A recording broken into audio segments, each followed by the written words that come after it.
So magandang hapon po, naka-receive na naman kami ng isang complaint mula sa Office of President sa 888 Citizen Complaint. Pupunta po kami ngayon sa Maria Orosa, kung saan yun ang yan na naman po ang nare-receive po namin na complaint. So ipapakita ko po sa inyo yung complaint po na binasa po sa aming tanggapan na mula sa Office of President, dahil Manila po ang Sector District 5 ang nakakasako. So kami po ang mag-action ngayon na taga District 5 na operation, this 5 squad operation.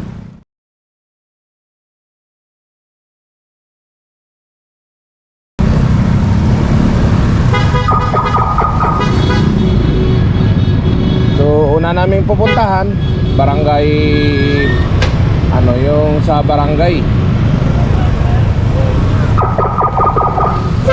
dito yan tol, Maria Orosa Chairman, dito tayo ka Chairman.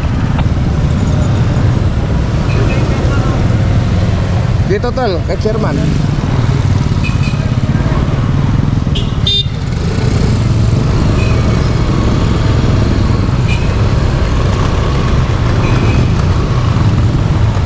So ito yung kinukomplain yung area na ito na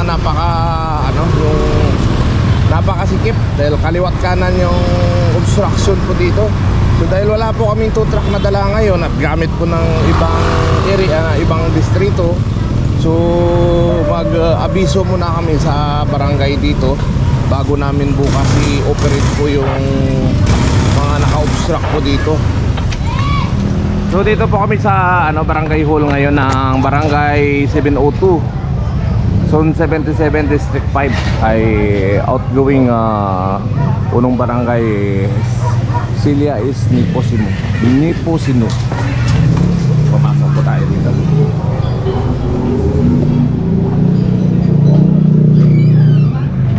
Magandang tanghali po. Tanghali po. Hello, Maria Orosa. Sabihin nila, malabas pa sila ng pasintabi. Abiso, lang warning. So mag-warning po tayo. Hindi, ito po Kaya San Andres. Samantala is 702 Zone 77 Malate, Manila.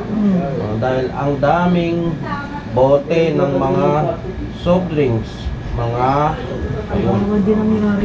nakaparadang tricycle, e-bike, e-trike, tables, chairs, sofa, bed, basketball court at iba pang mga obstruction sa kalsada at mga motor, lahat ng mga nakaparking. Please to reminded of section 5 of EOA number 6 which states of the citizen concern. Yan po. Loud truth. So nagkaroon din na po natin, babasahin lahat samantala. Pwede po natin i-forward to sa inyo para sige medyo, po sir. medyo maano. Forward mo kay. So dito po kami sa barangay 702 at nakausap na namin yung barangay chairman dahil kailangan namin muna mag-abiso sa barangay bago namin i-operate araw-araw. Ang sabi ng outgoing na chairman, araw-arawin na daw ang pag-operate dito kasi matitigas talaga ang ulo ng mga tao dito. Pag sinabihan ay bobalik, pag nandyan na yung towing kahit tulog, takbuhan agad para maalisin nila yung mga naka-obstruct nila dito. So yun, kanina medyo masikip, ngayon na nandito kami na operation ay nasipagtakbuhan na po sila. So yan po yung barangay hall nila, barangay 702 Zone 77. So ayun pa, hawak ng isang kagawad po yung yung citizen complaint na pinadala po sa sa Office of President. At yan ay action na namin bukas. Nagpa-reserve na po kami ng tow truck dahil ang tow truck po namin ay wawalo at gamit po ng ibang district ang tow truck namin. So nakapagpa-reserve na po kami dahil dalawang operation pang gagawin namin bukas, umaga at hapon. Kasama rin po uli yung Main Street doon sa Paco, yung pinuntahan namin dati. Dahil doon nakapapunta na kami sa mga barangay chairman. At bukas bibiglain na lang namin sila na pagdala na namin ng tow truck. Wala na, hindi na pwedeng dumaan sa barangay, kaya diretso operasyon na po. Kung ano maabutan namin bukas, yun ang isasampa po namin. Sa ganito kasing yung sistema ng operasyon, katulad yan, yung nandun sa kabila, mabuhay lane yan. Hindi na kailangan ng barangay chairman na magpaalam po kami mag-operate. Pag dito sa looban ito, kailangan dumaan muna kami sa barangay, kakatok muna kami, magpapaalam kasi siyempre respetuhin po natin yung barangay po. So ngayon ay may dala-dala po na megapon. Mag-iikot po kami dito sa nasasakupan po ng barangay dito. So kasama po namin yung outgoing na chairman, si punong barangay Celia Nipo Mosino. So ito yung incoming chairman dito sa barangay 702. Ito pinakita namin yung pinaprint na na report na galing po sa Office of the President. Ito ang problema eh. Kaya nga kami siguro natin dyan, every time na lang na may makikita, wala na kami magagawa. Yun lang. Sa kabilang side eh. Ito lang naman kasi yung hiling namin sa MTPB tsaka sa City Council, magkaroon ng one-side parking kami. Ngayon yung mga nakaparada dyan, bahala sila pagdating ninyo, wala na kami magagawa. Basta ito, dito clear lang kami. Basta ako para matinig. Sana kung may papel to. Sana kung may papel. Nang one side tayo. Ito, meron kami. Ano bang nyo, yung one side dito talaga lang Pagawad dito lang maging kwan yung one side One side dito. Pwede. Ganda, may kopya. Ako. Ito. Aral po tayo ni City Ed eh. Galing. Importante yan. Tapos ito po, yung natin, City Council, pinukpukan ng City Council. Ako, may ano po yan. Ito. So may one side parking na talaga sila dito? One side talaga. Oh, yun. Meron. So ito lang ang pinoproblema natin ito. Ito sinasabi ng pinukpukan ng City Council. Pang, inano Para talaga kahit yan. na paano po, Adjourn na, meron na kaming meron na kaming attachment. Ang galing. Okay. So meron ng yung one side parking dito So yung resolution ng dito yung one side parking nila sa kaliwa. Yung kanan dito na yung bawal. So ito yung i-operate namin yung kanan. Sa one-side parking po natin, ito po ay noong November 17.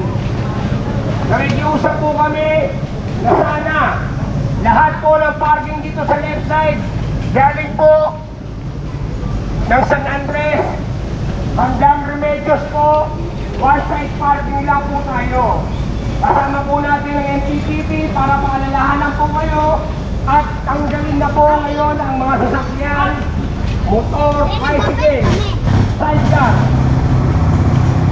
May complaint po tayo habang maaga po, sinausap po muna tayo nang sa ganon, hindi naman po tayo magkabiglaan. Pero to, araw-araw po, kailangan po nasa one-side parking lang po lahat ng mga sasakyan natin. Pinapaalalahanan po kayo sa ngayon dahil sa mga susunod na araw. Pag sila dumaan dito at wala kayo sa one-side parking natin, wala po tayong magagawa. Bitin po yan ng S5 squad po ng MTPB operation. Brother, yung natin, sidecar natin, tricycle natin, lipat lang muna natin sa kabila. Gagawa tayo ng terminal natin. Kaya ipagpapaalam natin para sa kabuhayan po ninyo. Yun.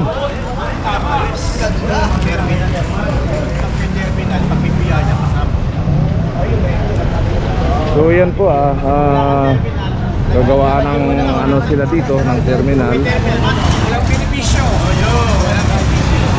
Meron po tayong complaint po mula po sa 888 Presidential Complaint po. Andito po yung papel. Sinirox din po namin sa mga may katanungan. Pumunta lang po kayo ng barangay. Ngayon po, pinapaalalahanan po kayo. Huwag po kayo magkakita dahil meron na po tayo yung mga re-resolution about sa one-way parking natin. Pero sana po, sumunod po tayo. Dahil sa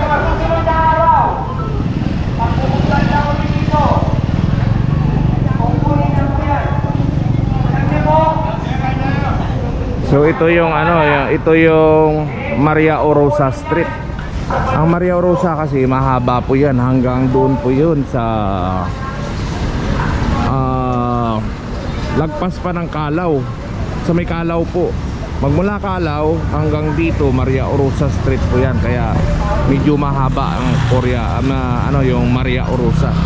So ito naman Remedios Street, yung area nito Remedios Street naman to, papunta po ng circle po, yan ang circle ng Remedios. So ito yung kinocomplain, yung Maria Orosa. At kasama ba yung Jibo Kubo? Oo, sir, kasama. Oh, kasama rin ang Jibo Kubo doon. So ito, wala palang parking ticket to dahil mabuhay lane to. So isa rin sa mga bukas na i-operate namin to. Pag once na nadaanan namin ng operation na magsisimula ngayon, kasi ito yung kasama namin, yung incoming chairman po dito sa Barangay 702 sa may Maria Orosa.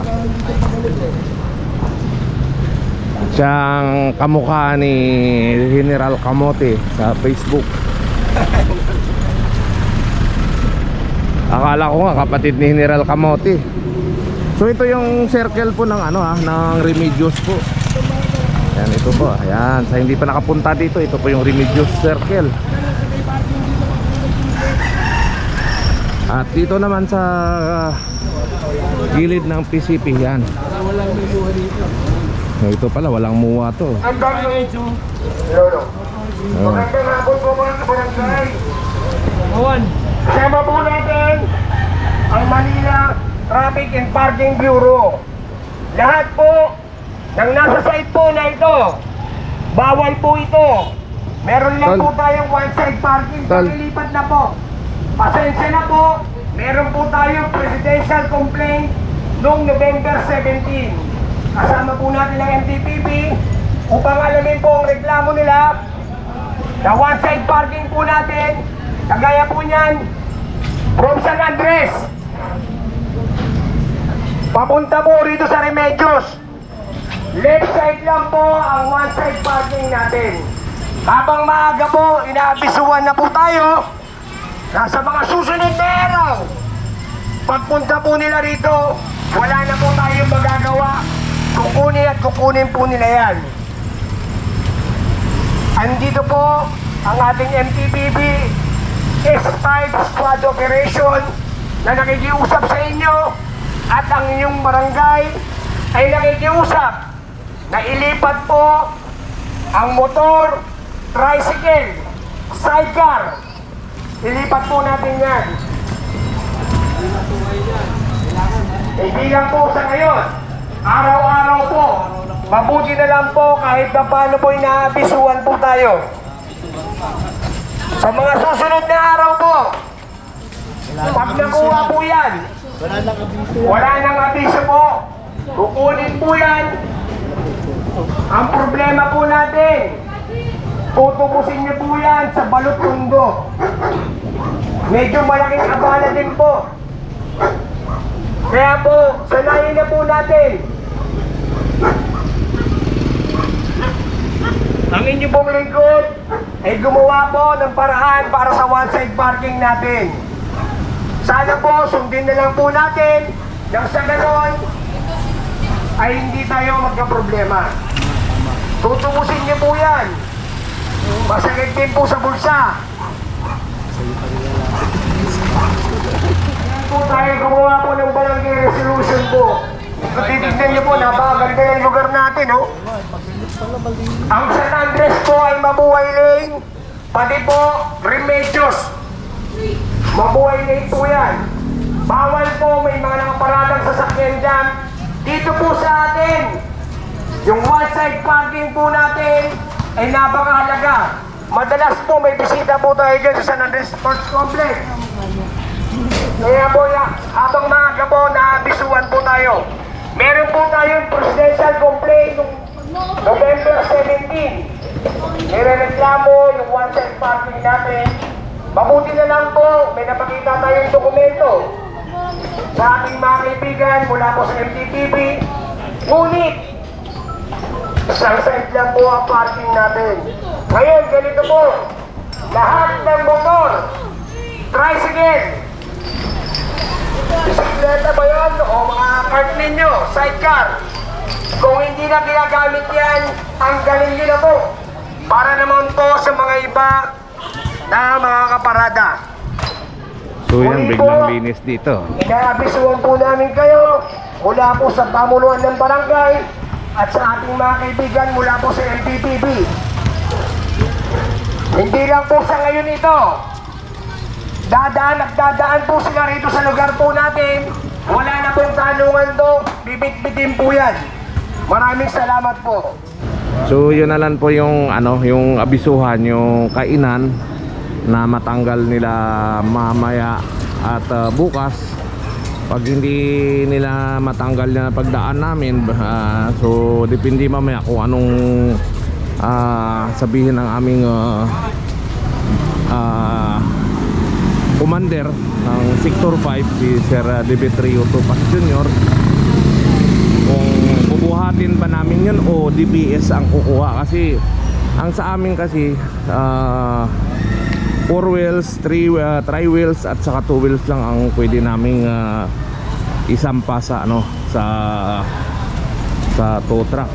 Hindi kami pwedeng magkuha ng mga mga katulad yan, payong na yan, mga ganon. Sa DPS na po yun, sa Department of Public Service. Ayun po yung mga truck nila, yan, DPS po. So dito po kami sa tapat ng San Andres Gym. So ito yung isa sa mga kino-complain. Yan, isa sa mga kino-complain to. Araw-araw po kami mag-upaw. Pasensyahan tayo, wala tayong babanggitin o kay Kwan na dito po yung Kwan dahil kasama kayo sa complain. So ito yung kino-complain, yung soft drinks dito na nakakalat dito.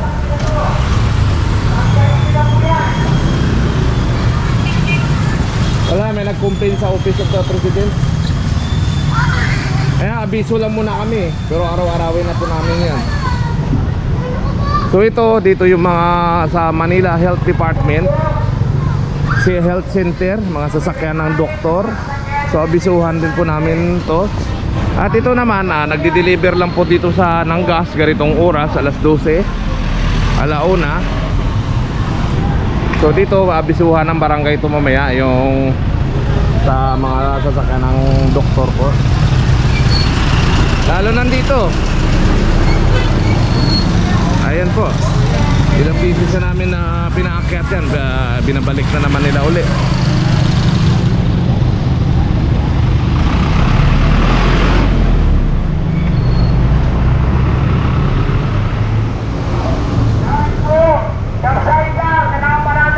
Ayan tol. May one side parking Yan. po tayo.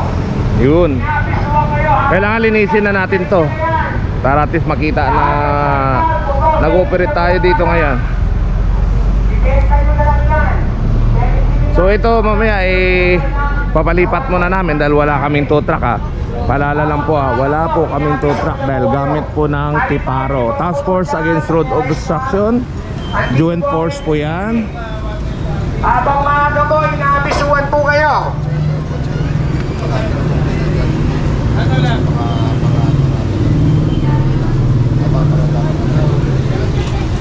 Yung sa natin, tricycle natin, ilipat nyo yan. Nagre-reklamo sa Jollibee.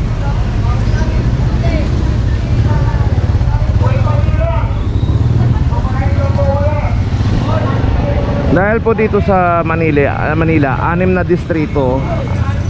So ang tow truck po ng ng compact ay hanggang 10 lang po. 10 na tow truck po kasama flatbed. Hindi na mga tricycle po. So minsan sa umaga naka-schedule po yung tow truck po namin. So kasama din po diyan ang yung pinaka-main namin na motorcycle unit, yun ang araw-araw na nag-ooperate sa Mabuhay Lane at saka National Road. So ang mangyari diyan pag walang operation yung ibang sector o district, so sa amin mapupunta yung tow truck po. Ay kung naka-schedule din sa iba, katulad ngayon naka-schedule sila, So wala kaming tow truck na dala-dala ngayon. Kaya nagpa-schedule na kami para bukas at least mayroon kaming tow truck na dadali na mag-iikot dito. So ano maabutan po namin dito sa left side na ito, yan pong ikakarga namin lahat. So wala nang pakiusap na hindi nila alam. At least ngayon nag-ikot po kami at may mga picture po kami na nag-iikot kami sa kanilang nasasakupan po sa barangay nito, sa barangay 702. So ito na lang ipapalipat namin sa kabila.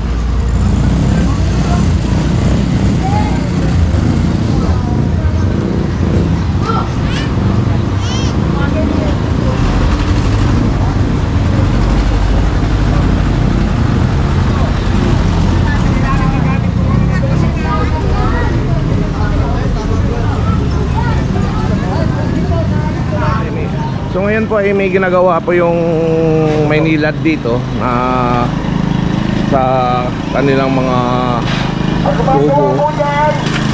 Kaya medyo naharangan po talaga dito.